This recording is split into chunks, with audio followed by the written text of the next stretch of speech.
المكتب الأمني التابع لحكمة الهجري، الدنيا قايمة قاعدة عليه، والشيخ مزيد خداج طالب بصراحة بإنهائه، وطالب قيادة الحرس الوطني التابع لحكمة الهجري بإنهائه لتجاوزاته. طبعا أنتم بتعرفوا المكتب الأمني مين فيه؟ فيه مهند مزهر، يعني أكبر قواد وعرس وتاجر مخدرات وتاجر بإخواته البنات وتاجر ببنات المحافظة، وخطف وقتل ومحطوط فيه. مين كمان فيه قواد قنوات الأكبر سليم حميد، اللي ما ترك شيء.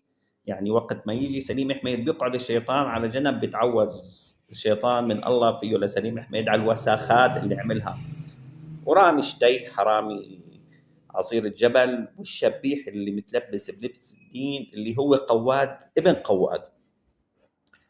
وطارق خويس طبعا، العميد جهاد الغوطاني قائد الحرس الوطني، هو قبل بفترة طلع قرار بحله للمكتب الوطني بعد ما أكل كفين مثل فراق الوالدين منه لطارق خويس، ودعس على شاربه لجهاد الغوطاني.